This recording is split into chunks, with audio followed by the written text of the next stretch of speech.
Welcome back to Hi Guys, it's your boy BDR, and I'm back with a different type of video.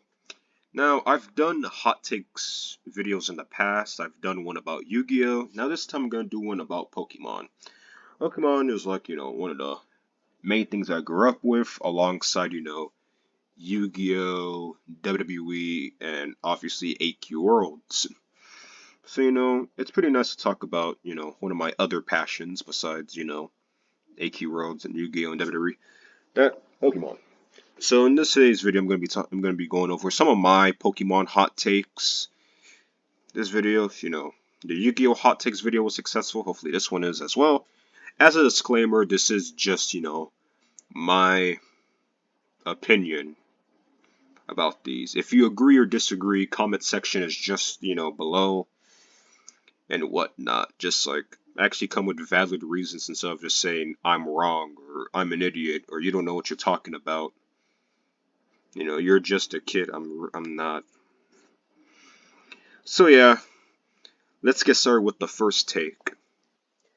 So my first, Pokemon hot take is that Johto is mostly sauceless.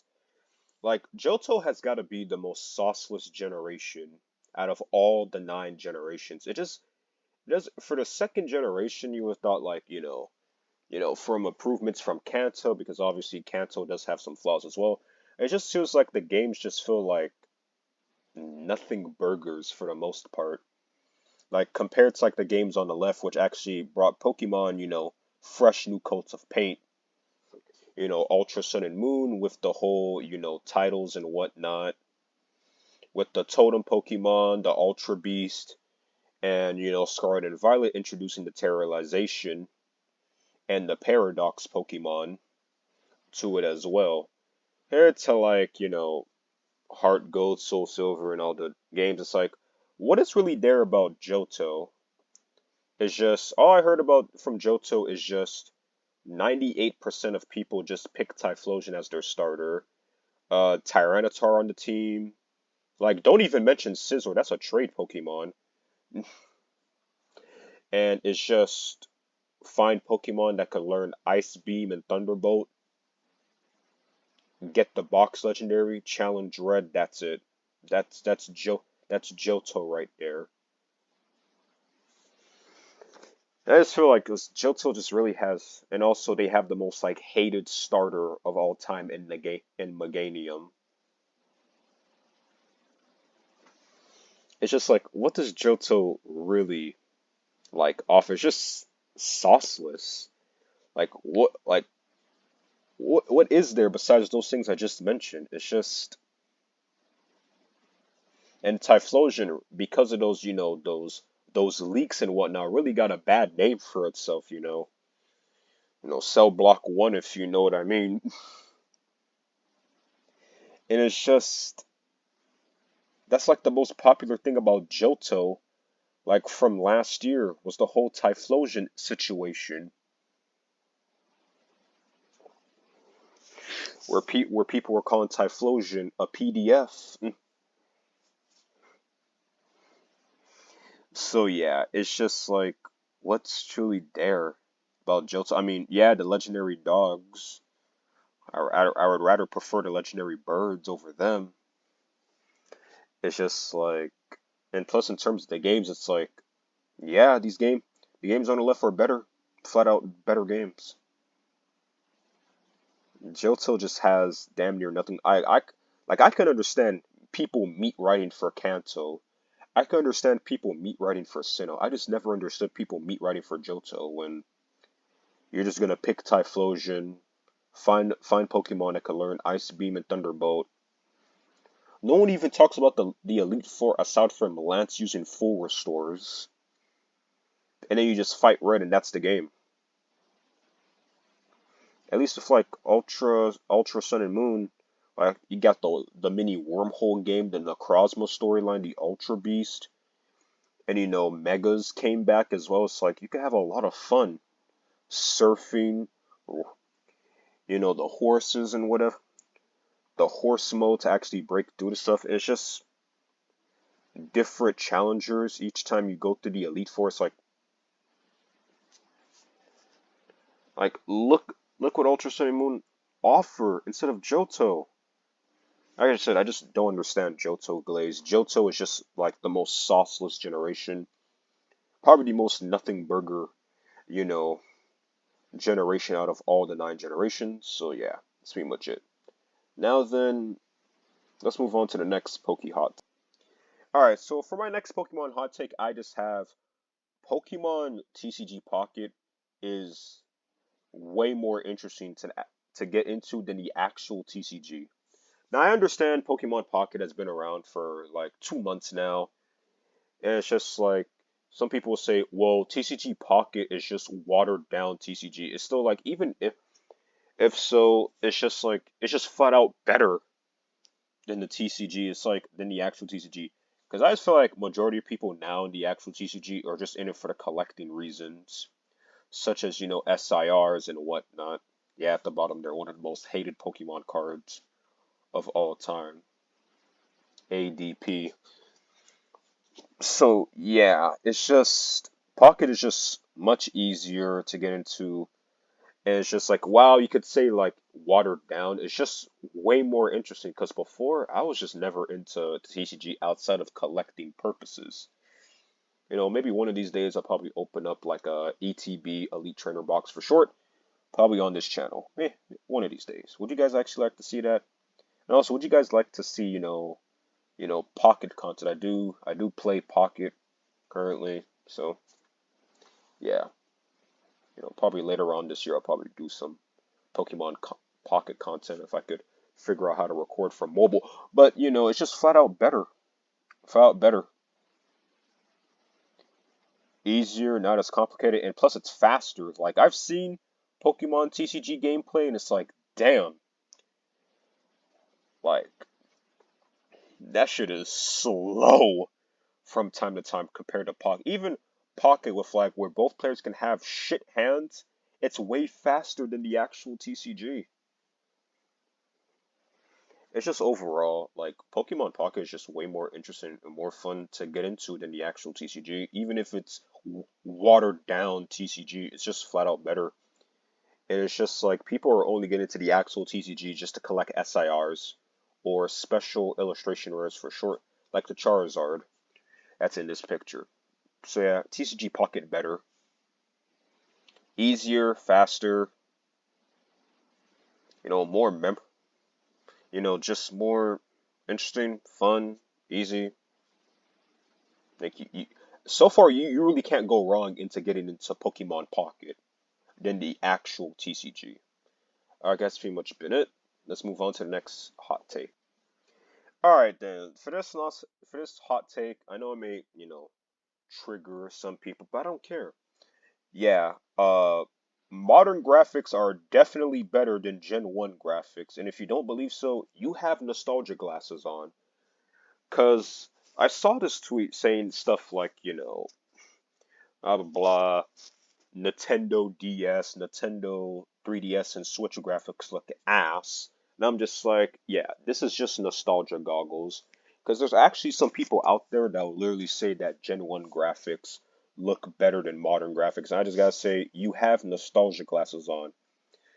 Dust off that dinosaur ass, Game Boy, and hop on the Nintendo Switch like the rest of us. Like, and you'll actually see some pretty good, even graphics such as this, Chiyu from Gen 9 and whatnot. It's just like, how can people look at Gen 9, Gen 8 graphics and still be like Gen 1 better without, like I said, they have nostalgia goggles on. I just feel like you guys, you have to get past the sprites. This isn't the 90s anymore. I'm not saying, I'm not saying you can't like Gen 1 graphics. No, I'm not saying that at all. It's just like, you have to really look at the graphics from Gen 1 and look at all the advancements still didn't look like and be like, yo, graphics have gotten better. It's just it's crazy how there's probably a community of people out there, most likely Kanto meat writers, that say stuff like, oh, modern Pokemon graphics look like shit.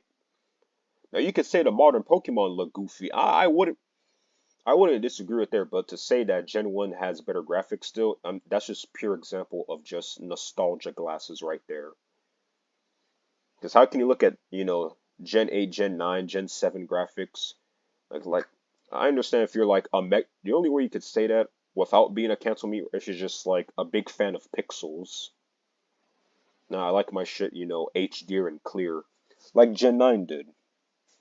So yeah, guys, get with the times, bro. Gen 1, Gen 1, Gen 2 graphics are not better than modern graphics. Take off the nostalgia glasses and be real with yourselves here. All right, let's move on to the next pokey hot take. All right, then for my next pokey hot take, I just have Brilliant Diamond and Shiny Pearl are not as bad as people make them out to be. Yeah, you can kind of say they're disappointing remakes, but people make them out to be like they're the worst Pokemon games of all time, which they're clearly, which they're clearly not. I mean, we've seen worse Pokemon games out there. Heart gold, so forth. All right, but it's just that they just don't seem bad. I understand like people may be divisive, between, they went with like the chibi art with that. I understand why people would get mad at that, but I just feel like that's not really a good enough reason to just flat out say the games suck. Because the game is still good. It still follows the Diamond and Pearl story. Yes, we all can agree they should have just went with remaking the Platinum story as well. Yes, I will agree, but at least it's like, the gym leaders, the gym leaders are still good. Cynthia is still like, one of the hardest champions in like Pokemon history, at least in the game history, with, her third fight being all level 88 Pokemon. Hard is just like Cynthia will still mollywop you, and I understand these games came out about like 3 years ago, whatnot. But these games, they're still solid to have. The addition of like Ramona's Park, encouraging people to do Grand Underground is a pretty nice thing. It's like overall, like Brilliant Diamond and Shining Pearl are just, they're not the worst games. I can understand they're not the worst, but they're also not the best. They're solid. Like people were just overreacting to them. And they still sold decently well. So it's just like some of y'all are just capping about saying that, Brilliant Diamond and Shining Pearl sucked. It's just like they're just good games. Yeah, they have their flaws, but what video game doesn't have their flaws? What Pokemon game doesn't have any flaws? Still a pretty good game. I actually recommend people to actually get Brilliant Diamond and Shining Pearl.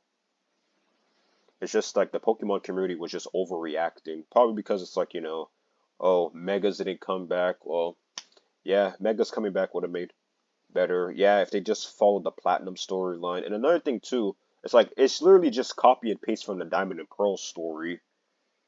And Diamond and Pearl are still like one of the best Pokemon games of all time. So it's kind of like if you're shitting on this, you're probably shitting on, the OG Diamond and Pearl from 06, 07. And let me just tell you, you can't do both. You can't, shit on Diamond and Pearl and then like Brilliant Diamond and then, vice versa, where they're just the exact same game. As the whole point of remakes, they're just the exact same game with like a few new tweaks and touches there and there. So yeah, that's pretty much it. Now then, let's move on to the next, Pokemon hot. And finally, for our last Pokemon hot take, I just have Mega Evolution is the best battle mechanic in the game. Mega Evolution, when it first was introduced in Gen 6, it gave Pokemon basically a breath of fresh air, introducing the Mega Evolutions, which confer the evolution of some Pokemon. Now, I have it, it's better than Dynamax, Z moves, and Terastallization in my opinion, because it actually gave Pokemon that usually the community would deem as suck can now actually have a chance to be viable. I mean, case in point, you got to look at Mega Sableye, Mega Mawile, why not all the, Mega Audino, like Mons that like people were barely like Sharpedo, Mons were barely anyone was using before. I understand some people would be like, well, Garchomp didn't need a mega. Lucario didn't need a mega. Salamence didn't need a mega. I mean, that's completely subjective, but I feel like any Pokemon has a chance to mega evolve or primal reversion, excuse me, and whatnot. Especially with like Pokemon Legends ZA coming out, we're gonna see more and more megas most likely. So I can't wait for stuff like, Mega Hydreigon, Mega Greninja, Primal Xerneas, and Yveltal. Like overall, Mega Evolution just gives Pokemon a fresh coat of paint. Way more fresh coat of paint than, Dynamax. Now, Dynamax is good, don't get me wrong. I'll probably say it's like second place behind Mega Evolution because, you do basically get a damn near invincible Pokemon for 3 turns. So that's pretty nice. Z moves, not gonna lie, I like Z moves the least because Z moves are basically a guaranteed one-hit KO for about 90% of the time.